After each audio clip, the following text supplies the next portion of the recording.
Bab 402, Melarikan Diri Karena Takut.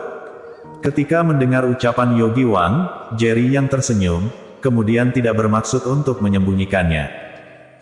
Hari ini tujuannya datang ke sini adalah untuk bertarung, dia ingin menguasai Jiangping dan Nanyang, jadi dia pasti harus turun tangan. Meskipun sekarang dia tidak mengaku iya, pada akhirnya dia tetap harus naik ke arena, dan Yogi Wang akan mengetahuinya. Yogi Wang, hal konyol apa yang sedang kamu katakan? Di saat Jerry yang akan mengakuinya, Niril Luo tiba-tiba mencibir. Benar, kamu jangan menghina idolaku. Penguasa Jiangping itu siapa? Dia itu petarung hebat dari Jiangping. Atas dasar apa orang itu adalah saudaramu?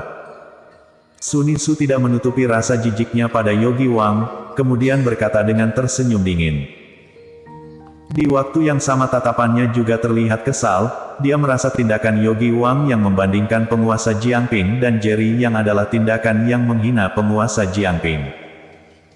Ekspresi Yogi Wang terlihat muram, mengenai identitas Jerry yang, dia sangat memahaminya, dia hidup di keluarga dengan orang tua tunggal, sedangkan ibunya sakit. Dahulu saat di sekolah, Jerry yang sering tidak makan di kantin, namun akhirnya terkadang muncul, dan setiap siang Jerry yang hanya makan satu roti. Dan karena hal ini, dia memiliki rasa simpati yang sama pada Jerry Yang, dan karena itu dia mencoba mendekati Jerry Yang, lalu memberikannya bantuan. Dan hingga hari ini, waktu sudah berlalu 8 tahun, pemuda yang dahulu hanya makan satu roti di siang hari, saat ini telah masuk ke konferensi bela diri, lalu bagaimana mungkin dia adalah penguasa Jiangping? Memikirkan hal ini, Yogi Wang tersenyum pahit, hampir saja aku mengira kamu adalah penguasa Jiangping. Ketika mendengarnya, dia hanya tersenyum, lalu tidak memberikan penjelasan, dan hanya duduk bersama Yogi Wang. Konferensi bela diri hari ini, membagi gedung olahraga Jiangping menjadi tingkat atas, menengah, dan bawah. Tingkat atas adalah barisan paling depan, tingkat menengah berada di barisan tengah, sedangkan tingkat bawah berada di barisan terakhir. Tidak ada nomor yang spesifik, dengan kata lain, ketika Yogi Wang berada di tingkat tengah, maka dia boleh duduk dimanapun yang dia inginkan selama berada di barisan tengah. Sedangkan di tengah gedung olahraga, terdapat sebuah arena pertarungan yang kecil. Di sekitar arena terbagi menjadi 3 area besar lagi. Keluarga Bangsawan Provinsi Nanyang, Keluarga Bangsawan Provinsi Jiangping, dan Asosiasi Bela Diri terpisah di area yang berbeda. Sedangkan Jerry yang sebagai penguasa Jiangping posisinya tentu saja paling dekat dengan arena, di area Jiangping. Namun saat ini dia justru bersama Yogi Wang duduk di tingkat menengah. Jika bukan karena ada layar yang besar, posisi ini sama sekali tidak dapat melihat apa-apa. Jerry Yang, sepertinya beberapa tahun ini kondisi kamu tidak buruk, ternyata kamu bisa maus ke dalam konferensi bela diri kali ini.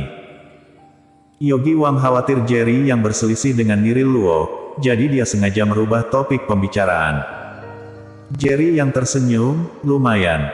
Hehe. Sun Yizhu tersenyum mencibir, Yogi Wang, kamu salah satu hal, tidak semua orang yang masuk ke konferensi ini mendapatkan tiket karena mereka memiliki kemampuan. Apa maksudmu? Yogi Wang mengerutkan alisnya, Niril Luo adalah pacarnya, jadi dia tidak berani melawan. Tetapi Sun Yizhu hanya teman dari Niril Luo, jadi dia tidak takut padanya seperti takut pada Niril, karena itu dia bertanya dengan kesal. Di konferensi bela diri kali ini, pihak penyelenggara sengaja memberikan 100 stiker gratis untuk menarik pengunjung. Dengan mengikuti undian di situs resmi gedung olahraga provinsi, maka kamu sudah akan memiliki kesempatan mendapatkan tiket masuk. Kami lihat dia yang miskin seperti ini, pasti dia mendapatkan tiket undian, jika tidak bagaimana mungkin dia bisa masuk ke tempat seperti ini. Sun Yizhu sama sekali tidak percaya Jerry Yang masuk ke konferensi bela diri ini dengan kemampuannya sendiri, jadi saat ini ekspresinya terlihat mencibir. Ekspresi Yogi Wang terlihat buruk, namun masa lalu Jerry Yang tidak dapat dia lupakan, di dalam hatinya yang terdalam, dia masih tidak dapat percaya Jerry Yang dapat mampu membeli tiket masuk. Sun Yizhu, jangan banyak bicara. Niril Luo tiba-tiba berkata, kemudian dia menatap Yogi Wang dengan tatapan dingin, terlihat seperti masih marah karena Yogi Wang tadi ingin memberikan Jerry yang tiket masuk sebelumnya. Kamu jangan berdebat dengan orang seperti ini, apakah kamu tidak merasa terhina? Niril Luo menarik pandangannya, kemudian menoleh ke arah tengah arena lagi, memandangi para keluarga bangsawan di sana, dan tatapannya terlihat bersemangat. Ketika Sun Yizhu mendengar ucapannya, dia benar-benar tidak menanggapi Yogi Wang lagi, kemudian menoleh ke arena, kapan aku bisa berhak duduk di dalam sana? Dengan kecantikanmu, cepat atau lambat kamu akan masuk ke keluarga bangsawan, tiba saatnya kamu pasti bisa duduk di sana. Niril Luo membual. Tatapan Sun Yizhu terlihat teguh, dia mengayunkan tangan kecilnya, lalu dengan mata yang bersinar, dia berkata, aku sudah jatuh cinta pada penguasa Jiangping, di dalam hidupku ini, aku hanya akan menikah dengannya. Suni, aku mendukungmu, kamu pasti berhasil. Niril Luo menyemangati temannya. Jerry yang saat ini hampir saja tertawa. Dia berpikir, jika nanti Niril Luo dan Sun Yizhu mengetahui dirinya yang mereka anggap tidak berguna ini adalah penguasa Jiangping, apa yang akan mereka pikirkan? Apa yang sedang kamu tertawakan? Saat ini Niril Luo dengan kebetulan melihat Jerry yang tertawa, kemudian dengan kesal berkata, kamu kira dengan tiket undian kamu itu, kamu sudah bisa berbanding dengan kami yang mendapatkan tiket dengan kemampuan kami sendiri. Ternyata kamu berani menertawakanku. Sun Yizhu juga marah, tatapannya terlihat membara, lalu berkata, kamu tunggu saja, setelah aku kenal dengan penguasa Jiangping, maka aku tidak akan melepaskanmu. Lihatlah teman apa yang kamu miliki ini, sama sekali tidak berguna, namun masih bisa menertawakan orang lain. Niril Luo berkata dengan kesal pada Yogi Wang. Ekspresi Yogi Wang terlihat buruk, namun ketika mengingat adiknya, dia menahannya lagi, dia tidak ada pilihan lain. Melihat saudaranya sendiri harus menahan amarah, Jerry yang merasa kesal. Namun setiap orang memiliki pilihannya sendiri, karena Yogi Wang telah memilih Niril Luo, maka dia tidak akan ikut campur. Tentu saja, jika Yogi Wang ingin melawan, maka dengan perlindungan yang dahulu Yogi Wang berikan kepadanya, Jerry yang pasti akan membantunya. Orang-orang dari asosiasi bela diri sudah datang. Dan di saat ini, semua orang tiba-tiba bersorak, tatapan semua orang segera mengarah ke arah asosiasi bela diri. Niril Luo dan Sun Yizhu mengabaikan mereka, dan saat ini mereka terlihat sangat bersemangat. Itu asosiasi bela diri, dan orang itu adalah Yoshi, penguasa dari sebagian Jiangping.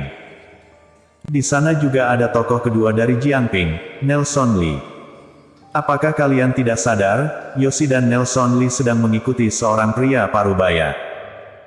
Seluruh orang bersorak, dengan cepat ada orang yang menyadari, seorang Yoshi aja ternyata mengikuti pria parubaya itu.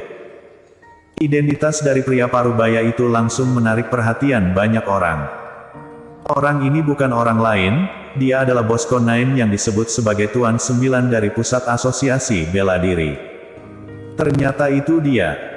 Alfredo Han berkata dengan ekspresi yang serius, sebelumnya di dalam video pelenyapan keluarga Wei, orang itu adalah pria parubaya ini. Hanya saja hingga sekarang, dia tidak tahu jelas, pria parubaya ini sebenarnya memiliki posisi apa di asosiasi bela diri.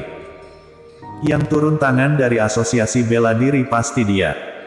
Siddhartha Chen menoleh ke arah Alfredo Han, lalu bertanya, kepala keluarga Han, apakah keluarga Han dapat menghadapi orang ini?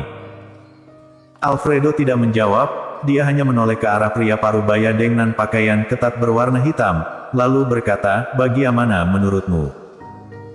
Ketika pria berpakaian hitam melihat Bosco Niu, ekspresinya juga berubah. Dari aura orang tersebut, dia sudah merasakan niat membunuh yang sangat tajam. Sangat kuat. Beberapa saat kemudian pria berpakaian hitam baru berkata, setelah itu dia kembali berkata, kepala keluarga Han tenang saja, karena aku sudah datang, meskipun lawannya kuat, aku juga akan mengerahkan seluruh kemampuanku. Meskipun pria berpakaian hitam itu tidak mengatakan dirinya tidak dapat menang, namun sikapnya ini sudah membuat hati Alfredo Han tenggelam. Orang lain mungkin tidak tahu identitas dari pria berpakaian hitam, namun dia tahu jelas. Pria berpakaian hitam ini adalah pembunuh dengan peringkat tinggi di internasional, petarung yang mati di tangannya sudah sangat banyak. Mengenai namanya, tidak ada orang yang tahu, di dunia pembunuh, dia dipanggil dengan sebutan Blakuro.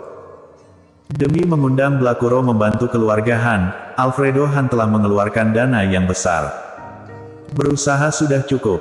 Alfredo Han tiba-tiba berkata, "Jika benar-benar tidak bisa, bukankah masih ada Jerry Yang?"